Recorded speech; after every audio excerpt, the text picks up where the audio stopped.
Thank you, Shelley. We are acknowledging we're in Mi'kmaq, the ancestral and unceded territory of the Mi'kmaq people.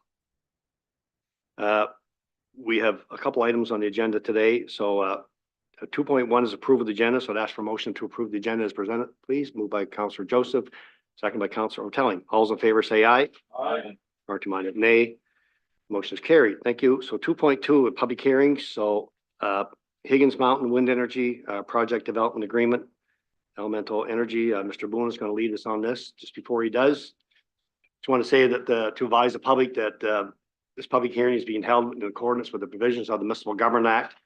Purpose of the public hearing is to provide the public with the opportunity to express their views on certain proposals prior to council making the final decision.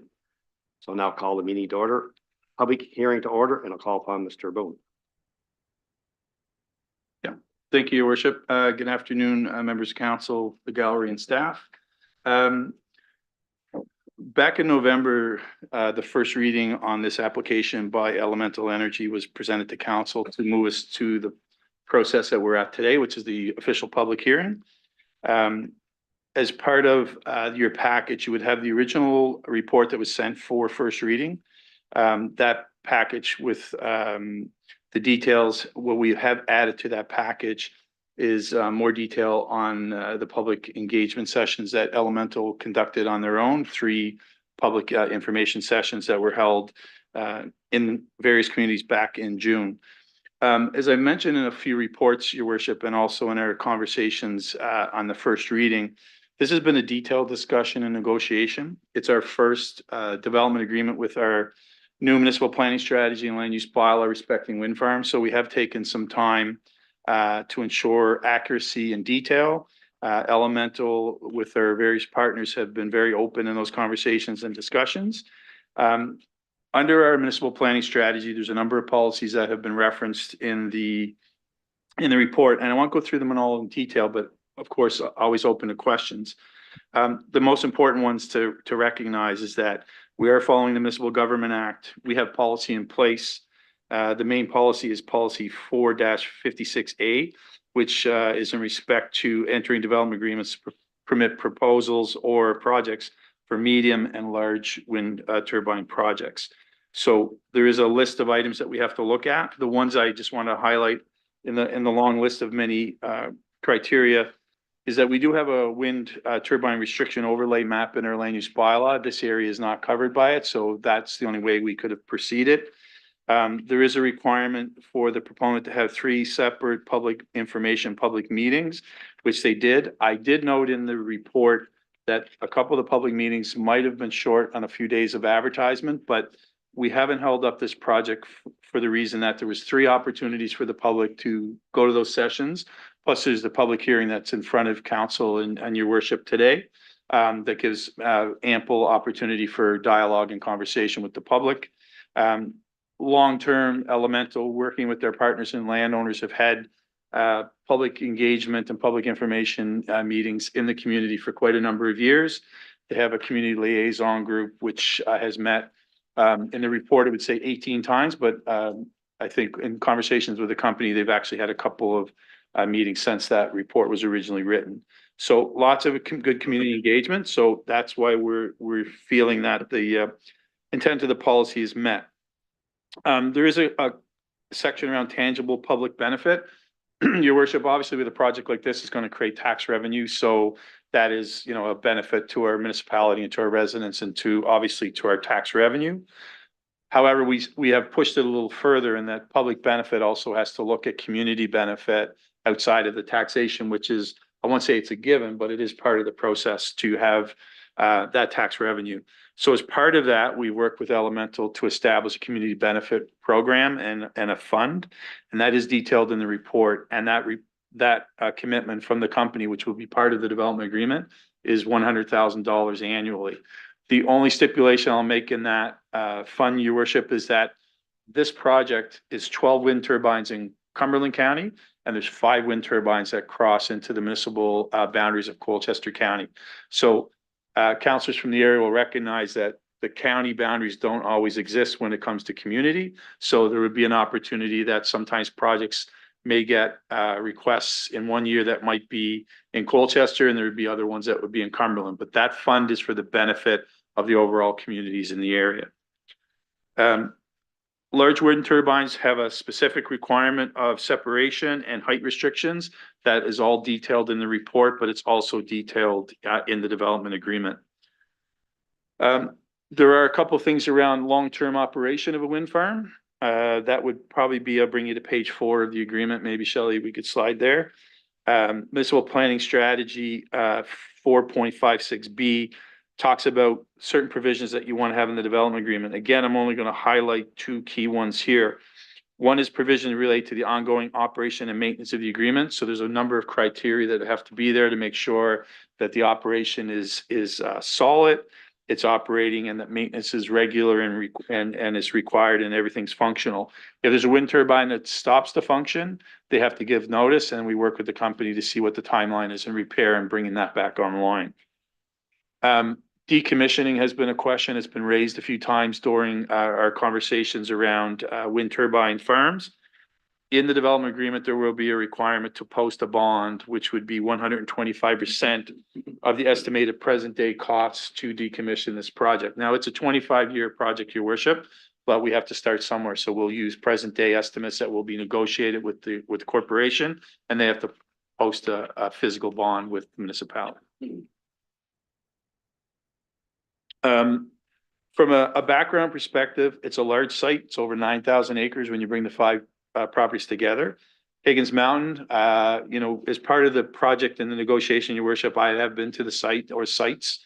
I feel that's what we should do as staff to ensure we understand the neighborhood and the impacts that it could be on the neighborhood and various residents, or whether they're seasonal or long-term.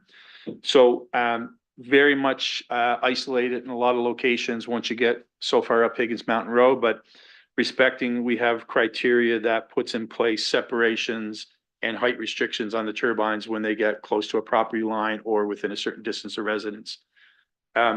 One other element that we did ask, sorry, I'm using element for elemental, but one element that we did discuss within the project was giving us some information on noise and sound attenuation from the wind turbines. So we do have that information, and it's been provided to show how the sound moves from each turbine away from the property or towards other residents, and all within acceptable decibel levels. In fact, it could be seen as at a busy highway would probably create more noise than the turbines would ever at a property line. So, Your Worship, in Appendix B, we have a complete policy analysis. Again, I want to highlight each and every one of them. I did already address the public information sessions that were held and mentioned the long relationship that the company has had with the community. Often there's been lots of debate and conversations within those public information meetings and those community liaison committee meetings, but I think it's been positive, and the company's worked hard to develop that relationship. Policy very specifically talks about the community benefit program. That is, as I said, and not to be repetitive, but it's important to note, it is part of the development agreement to have those elements in place. So there was a couple of key points in and around height restrictions. I think I've addressed those. There's more detail in the policy analysis that address that. There was one section that had an NA not applicable, and I just thought it was important to note to council and the members of the public that may be listening, or councilors that are online. It's on page 11. It's Roman numeral 4. It talks about the adequacy and proximity of schools and other community facilities. We have an NA there, not applicable, Your Worship, because that policy is to look at if we had a large residential development happening in the community, to make sure that the facilities, schools, recreation facilities would support it. So in this case, it's a commercial venture. It's more on a kind of a semi-industrial type approach. There's no residents, there's no staff that live in this site, so no impacts. So I just thought I should clarify that where it's no information provided. And I think, Your Worship, that is the main points I would like to bring forward, and be happy to ask or answer any questions should council have them. Thank you. Thank you, sir. Any questions for Mr. Boone? Councilor Redmond, please. Yeah, I'm glad you clarified that number, Roman Roman numeral number 4.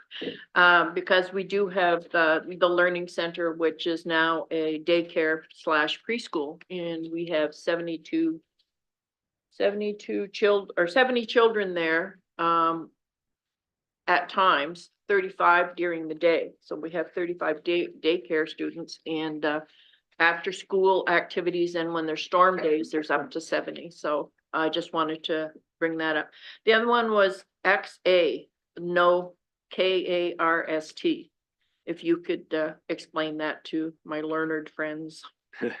Sure. Mr. Boone. Um, Your worship, karst topography mapping or review of abandoned mines is a standard in all our development agreements and policy review.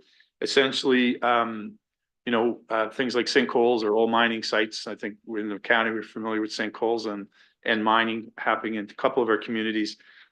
There's provincial mapping that identifies areas that could be at risk for geotechnical or geological challenges. This area, as per the policy, has to be reviewed each time. It's not in the risk mapping, so it's been identified as clear. But it is a good question, Councillor, that you're actually reading in that far. Because it isn't, and no joking aside, it's something that we have to consider in all applications.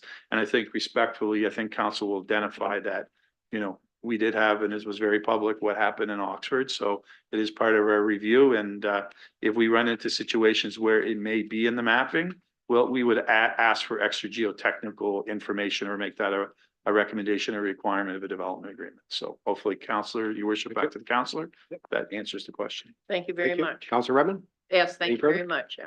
Okay, great. Any other questions for Mr. Boone? Councillor Hotelli, please.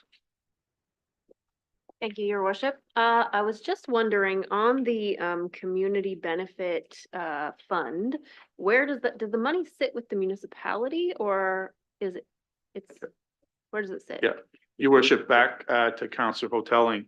The fund is operated and maintained by the corporation or by the company and its partners. The present circumstance is that their community liaison committee will work with the company to administer review applications and disperse the funds. So from the beginning, it's been the intent of the municipality not to be fingers in or hands on in that process.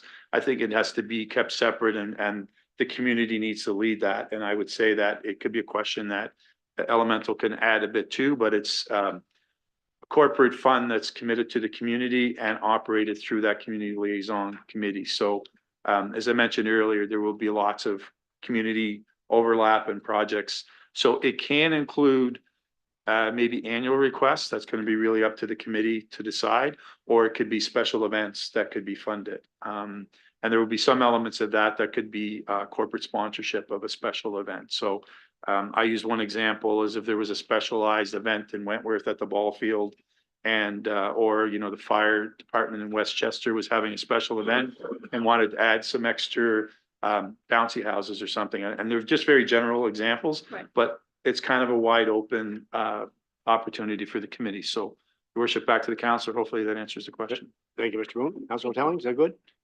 Any other questions for Mr. Boone?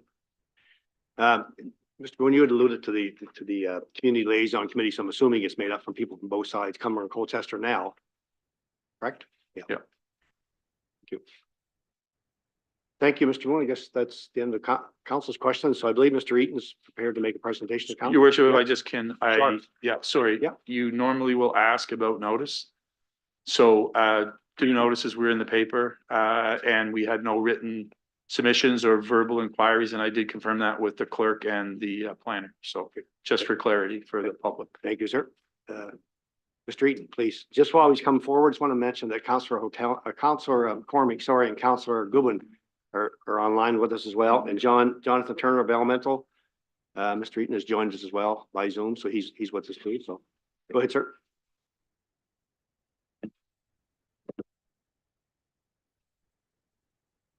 Good afternoon, your worship and council. Really happy to be here today. My name is Dan Eaton and I'm the Director of Project Development with Elemental Energy.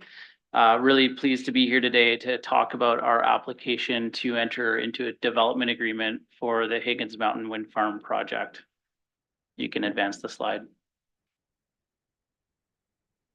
So first I want to talk about the project. I know I've been in front of you all before and it's, this project's been a long time in the making, but just as a refresher, so the project's owner is Higgins Mountain Wind Farm Limited Partnership, which is a partnership between my company, Elemental Energy, as well as Sabaganakti First Nation and a local company called Higgins Mountain Wind Holdings. And really our goal here is to complete development and then construct and operate the Higgins Mountain Wind Farm project.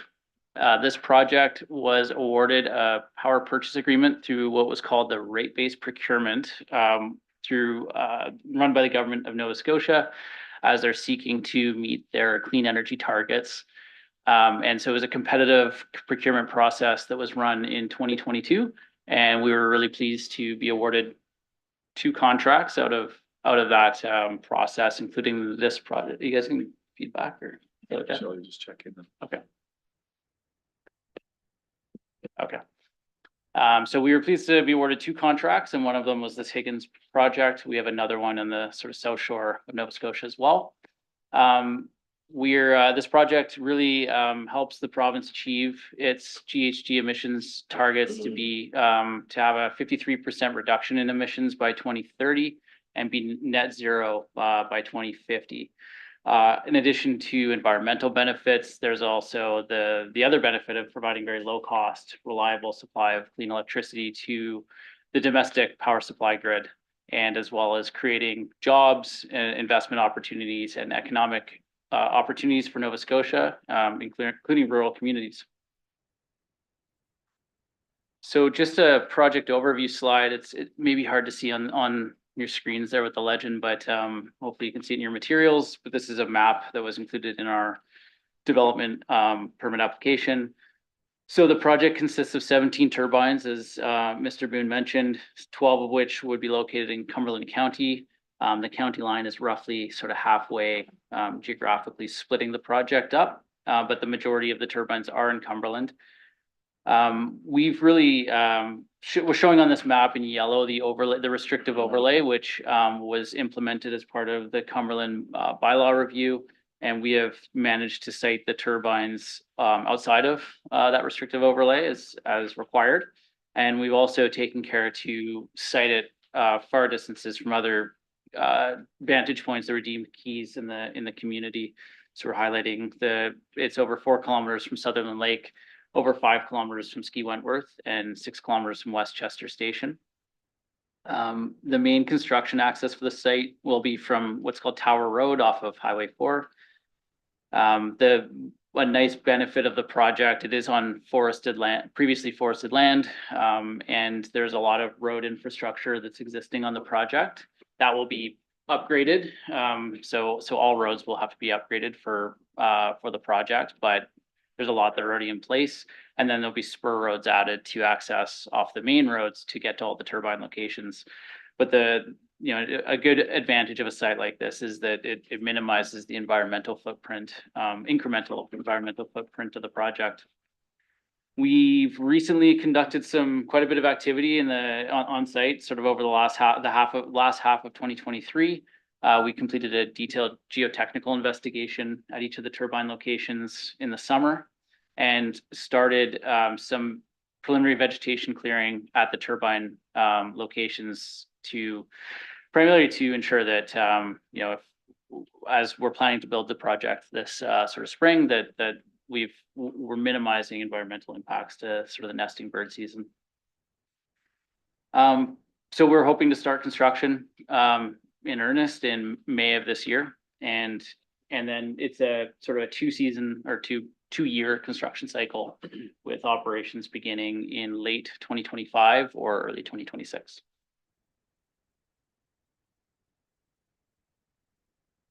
So we've done a lot of engagement on this project, and we're really proud of that. And the engagement that we've done in the community dating back many years now has helped inform our approach to developing the project, as well as how we design the project. So we've worked with the community and stakeholders to find opportunities to figure out first how to be engaged in the project. In 2019, we set up a community liaison committee, which admittedly is earlier than we've we typically do on projects, and we've seen others also in our industry typically don't set those committees up so early, but we felt it was important. There's been familiarity with the original project in that area and a lot of sort of interested and engaged stakeholders. And so we've been operating that committee since 2019 and held 20 meetings, including late last year. And we actually have another one coming up next week. And we've also done many project information sessions beyond that committee. Both in Colchester and Cumberland counties at a variety of locations, dating back to 2021, including the ones that Mr. Boone referenced last summer. We've also met with government stakeholders, including councils and staff in both counties, provincial government representatives, federal government representatives, and we keep our website up to date with all information and try to be as transparent as we can about the project. Some of the areas of interest raised through that engagement process, impacts, we've categorized them. Obviously, there's more than just 3 bullet points here, but just to kind of give the general highlights, tend to come down to impacts to quality of life and health. So those would typically involve visual impacts, which I'd say has been a bulk of the concern there, as well as noise and shadow flicker impacts. One of the features of this site is due to the large land base and the topography, we are able to, I'd say, significantly address each of these impacts. And we've made significant design changes at multiple points to minimize, especially the visual impacts. I would say noise and shadow flicker impacts we're so far away from dwellings that we're very well within any compliance limits. So we've taken a lot of care on that topic. Impacts to land use and values, another concern. Obviously, there's recreation in and around the site, whether it's snowmobiling, trails, hunting, tourism, cultural activities. Those are impacts that we've taken into account in our design and engagement process, and have made a lot of contacts and attempted to address those to the best extent we can to ensure it's a good fit in the community. And then impacts to flora and fauna or wildlife. Topics of concern have been sort of impacts to mainland moose, species of conservation interests, old growth forest, fragmentation of habitat, and impacts to aquatic habitats with wetlands and creeks. The project itself has its environmental assessment approval, where all of those topics are reviewed in depth by various government ministries provincially and assessed. And with that approval comes a variety of conditions and monitoring requirements, and we're obligated and will comply with all the requirements for this project. And we've also taken a really proactive approach to ensure that we're minimally impacting flora, fauna, wildlife, etc. And I may be a bit of repeat here, but this next slide shows actually a noise map, and actually the black dots are what we call non-participating receptors within 2 kilometers. So receptors would be like buildings, dwellings, etc. Some of them are, I think, hunting camps or hunting buildings, but yeah, you can see on the map. I mean, these are common maps for us to look at in the industry, but those shaded colors are kind of noise dissipation contours, and as you get to the green color, noise is getting to be very, very low, and you can see that there's still separation to those dwellings at that green level, which again is partially intention, ensuring that the project is sited farther away from dwellings. And so that's something we've managed to. You always try to maximize resource at a site. The wind can vary quite a lot. So we've tried to strike a balance between efficient capture of wind resource, but then trading that off in certain circumstances to mitigate those impacts. I spoke a bit about sensitive environmental resources. We've tried our best to avoid where possible and be precautionary where we can about avoiding crossings and wetlands and ensure we're complying with all the various environmental obligations for projects like this. We've worked directly with local hunters and snowmobile groups to discuss potential impacts to recreational activities in the immediate area of the project. And we've committed to maintaining snowmobile trail access through the project construction and operations. And we've developed a complaint response plan that will be publicly available to ensure transparency on how we'll receive any concerns and also respond to any concerns during construction and operations. And that's been developed with input from our CLC. Next slide. And this is a bit of a snapshot slide on the benefits. So with a project like this, come a variety of benefits with which we've tried to sort of capture on this slide. I spoke earlier about GHG reductions.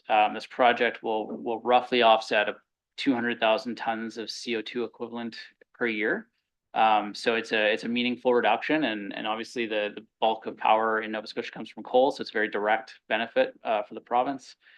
Low cost electricity.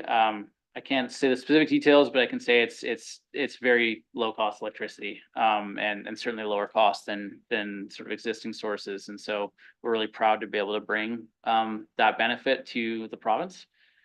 Employment, there will be a lot of employment, whether sort of full-time or full-time equivalents. Estimate about 100 jobs created during the construction phase, which again is roughly 2 years, and about 6 to 10 full-time equivalent jobs through operations. And there a lot of those jobs are local jobs as well, which is a great feature of projects like this, and something that we try to implement at all of our projects. Local contracting. So again, huge benefit of projects like this is the amount of local contracts for the various aspects of construction and operations that are awarded. Tax revenues. We estimate, so it's split pro rata between Cumberland and Colchester based on the amounts of megawatts that are installed in each. And so based on that split, we estimate roughly $565,000 per year in estimated property taxes. And that escalates annually and is a fixed payment. It's not tied to any sort of performance of the project. It's a very reliable fixed income stream, which is a provincially mandated level. And on the community front, Mr. Boone spoke about the Community Benefit Fund. We have community benefit funds at each of our projects that we operate. We have projects, I didn't talk much about our company, but we operate projects in BC, Alberta, Saskatchewan, Nova Scotia, Newfoundland, and New Brunswick, and have different funds. We always try to ensure that those funds are, governed in the proper way. They include local input and respond to local needs. And so we always try to tailor those funds to ensure that we don't have like prescriptive from on high expectations. We try to take, to try to respond to, what the community most needs, where we're operating. Capacity building. So I spoke a bit about our partnership with Sipekne'katik First Nation.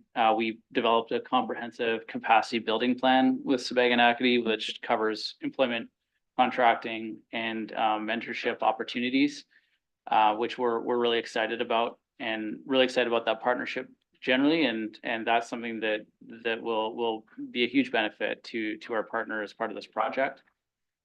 And then education is a big part of it. So we're planning sort of education and training events, and the capacity building agreement that I spoke about includes sort of education opportunities as well. And next slide, just specifically on the community benefit program. So it's already been spoken about. The amount of the funding is $100,000 per year once we can begin operations.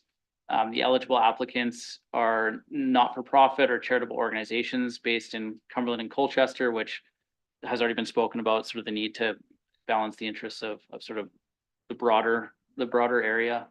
Mi'kmaq Nations of Nova Scotia may also be eligible where initiatives or interests are located near the proposed project. And the annual funding decisions we made with in collaboration with the CLC, or the Liaison Committee.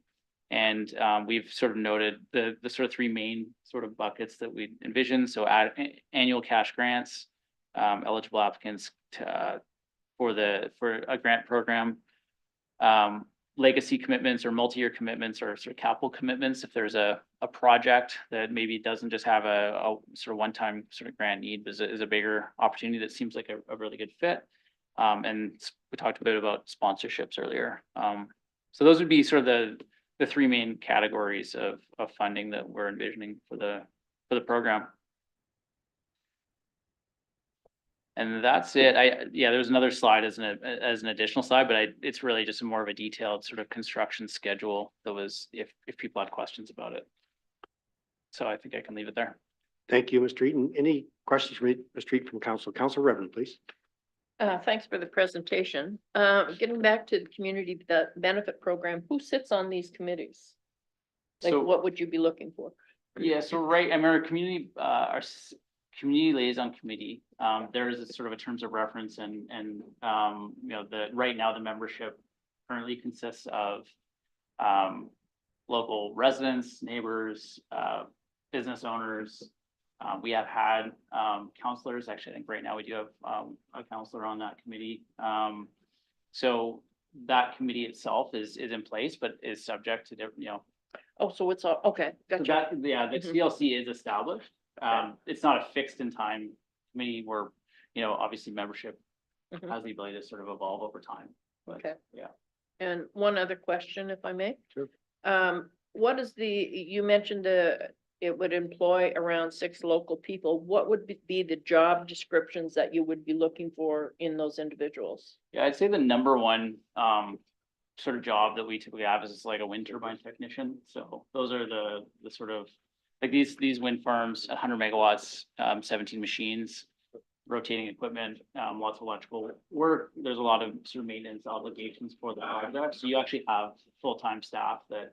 But that would be after, Yeah, but so that's during- the operations jobs. but during the construction? Yeah, so during construction is a wide range of job opportunities, whether it's in sort of boots on the ground oversight of construction management, to a lot of it will be through contractors that we'll be hiring to do civil construction, electrical construction, turbine installation, mechanical assembly work, inspections, surveys. There's Yeah. a lot of it's, I'd say more like, sort of say like full-time equivalent indirect. It wouldn't be like we're hiring 100 people ourselves. So a lot of it would Yeah. come through those Through the contract? contracts Yeah. and contractors that we'll be hiring. Great, thank you. You're welcome.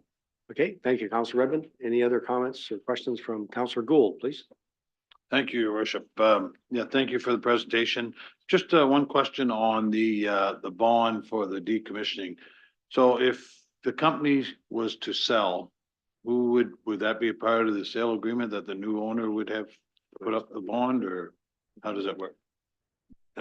Maybe you want Mr. to Boone, you're better to Yeah, answer, yeah. I can answer as well, Please, Your thank you. Worship, back to Councillor Gould, but the decommissioning bond, Councillor Gould, is part of the development agreement. So a development agreement becomes a registered document.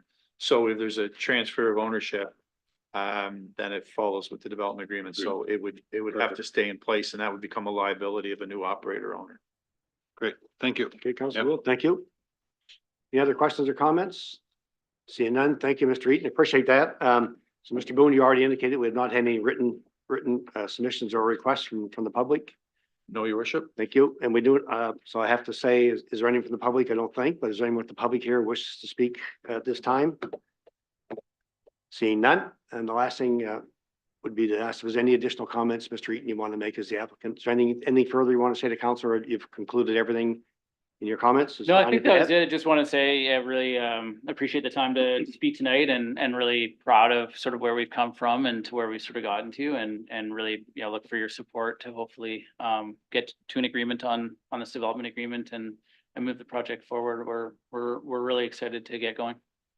Thank you, sir. Finally, any other comments or questions for staff from any councilors?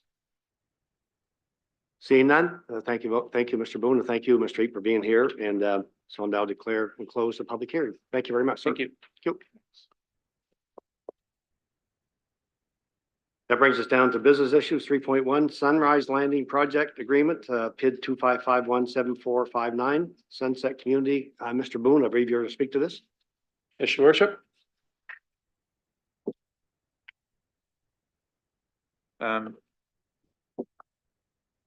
No, switch gears here, your worship. Yeah, sorry. Want to take a minute? Go ahead. No, we're all good. I wouldn't want to say publicly I'm half prepared, but I'm prepared. Just had to get the right paper in front of We're me. happy. Yeah, yeah. Thank you, your worship. The report, which was part of your package, this is first reading on this particular item, so there will be some more details that will be discussed at the if council chooses to set a public hearing. With a development agreement there, this project, Sunrise Landing, was an application by the Sunset Community Incorporated body, which is very well known in the community, well known not just in the community, but in the municipality and likely the province in all fairness. Application was brought forward end of November. Your worship, we have worked quickly on this file because there are some funding requirements for the project. So sometimes the public might ask why such an application was before council so quickly. So all of the policy review has been done on this project. There are a couple of things that I wanted to note as part of, even though this is only first reading, items that would be part of the development agreement approval. The particular property is zone C-mix. So when you get into a development of this size, which is a great project, you know, that we're working through the details with the group. But when you exceed the number of units that are proposed, which is 45 and 16 different buildings, it requires to go through development agreement. A little different than a site plan agreement, which council is aware we have a process that gives staff a little more flexibility. In this case, a development agreement is required because of the size of the project, and there's a lot more detail when you get more units involved. So in reviewing both the municipal planning strategy and the land use bylaw, policy allows us to move forward on the development agreement negotiation. The C-mix zone was a zone that was specifically created to allow both commercial or residential to happen in certain zones and certain designations, which is this is a very prime example of land that might be a little more outside of the village core, even though it's designated C-mix and the mixed commercial zone. It gives us that flexibility. What creates the guidelines for this, your worship, is the requirement to go through a more detailed development agreement. There's a couple of key things that you would see in your package, and I will talk to these in a lot more detail at the future public hearing, should council move in that direction. The site will be serviced with municipal water. I did have conversations with our Director of Public Works, Mr. Walkress, on not just the public water access, but also in respect to stormwater, which is a provincial requirement on the road that the stormwater will go to. But there are some criteria that we will have in the agreement around stormwater because it's overseen by the province, but as part of our development agreement, we have to ensure that is dealt with. There will be some criteria around how the water service comes onto the property, because once it's on the property, it will be dispersed through a private water system. But we as a municipality and through Mr. Walkress's review, will still look at that distribution of the water system on the site. There will be specific criteria in the development agreement that talks about the water supply and the pressure, because as you're aware, the pressure will be for domestic and for distribution within the residence, but it doesn't provide water, fire protection services. So I think that's important to note. The pressure is not there to do that. So it will be a very specific notation in the development agreement. I think it's important just even at first reading to note that. It will be an on-site sewage disposal system. It will be a engineered system. So that will be a requirement of the development agreement, your worship. It's important to note that the details around that have not been brought forward, but in fairness, it's very at the infancy of the project and design. It will be a requirement of the development agreement, and that information will kind of follow when the individual building permits come forward. So it will be a requirement of the agreement. Just the details will come at a later stage as construction and development/building permits are applied for. In the conversations I've had with the de facto project manager to start with Crossroads, who have been assisting Sunset in this project, there is going to be a new access road that will be part of a negotiation. That will be a requirement of the development agreement, and that's still an ongoing negotiation with a private landowner. But my understanding that is very, very far advanced into these conversations. But again, will be a requirement of the development agreement to have that public access in and approved by the Department of Public Works, Provincial Department of Public Works, I should say. So your worship, those are kind of the highlights for now. One thing that you will see in the draft of the development agreement attached, there's a reference to a landscape plan, but the landscape plan is not in the draft EA. And that's one of those items I mentioned earlier that we negotiate details as we go forward. There could be something come in the public hearing that would direct that.